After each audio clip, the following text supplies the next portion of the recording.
Pernahkah Anda merasa bahwa dunia ini hanyalah sebuah panggung kecil yang terus berputar? Di dalam kabin mobil yang kedap suara, Arta seringkali merasa dirinya adalah sutradara atas hidupnya sendiri. Wangi parfum mahal memenuhi ruangan sempit itu, beradu dengan dinginnya pendingin udara yang menusuk kulit. Namun, sore itu, saat hujan mulai membasahi aspal ibu kota yang gerah, Arta menatap sebuah bungkusan tisu kecil di dashboardnya. Benda sederhana itu seolah menjadi kunci pembuka kotak Pandora ingatannya yang sudah ia kunci rapat selama 10 tahun. Ia teringat akan sebuah tawa yang pernah ia lepaskan dengan begitu congkak di sebuah persimpangan jalan yang sama.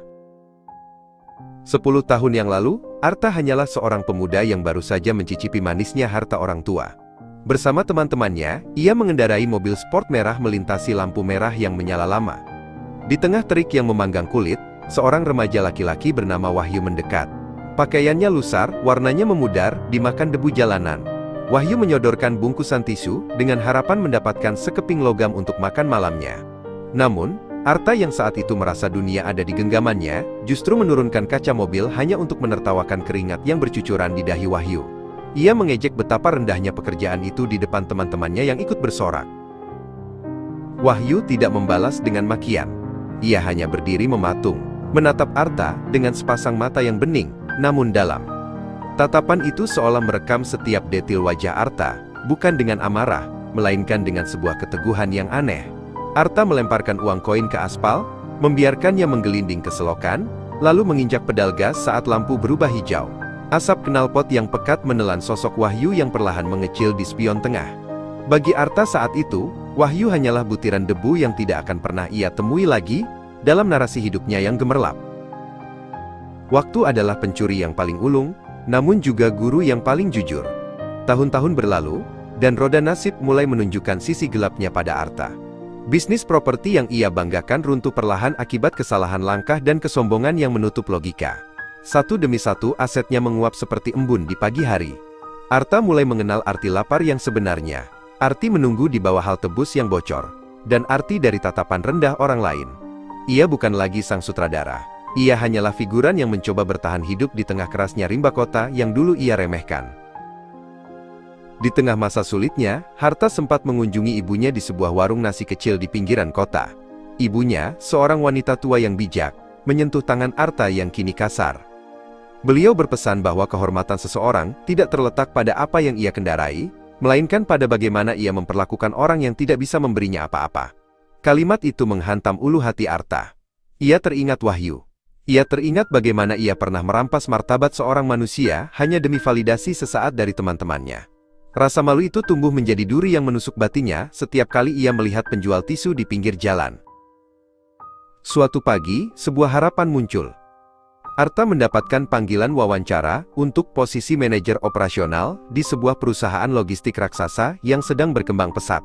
Ini adalah kesempatan terakhirnya untuk bangkit dari keterpurukan. Dengan kemeja satu-satunya yang masih layak pakai, ia melangkah masuk ke gedung pencakar langit yang megah itu.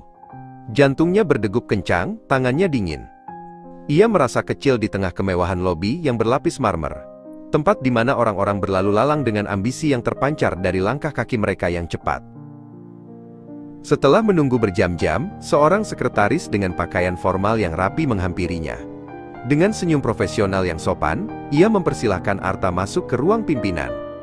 Arta menarik napas panjang, mencoba membuang segala keraguan yang menggelayuti pundaknya. Di balik pintu kayu jati yang besar itu, ia berharap akan menemukan masa depan baru. Namun, ia tidak pernah menyangka bahwa masa lalunya telah menunggu di sana, duduk tenang di balik meja kerja yang luas dengan pemandangan seluruh kota di belakangnya. Pria di balik meja itu berdiri. Ia mengenakan setelan jas buatan penjahit terbaik, rambutnya tertata rapi, dan auranya begitu tenang. Saat mata mereka bertemu, Arta merasa dunianya berhenti berputar.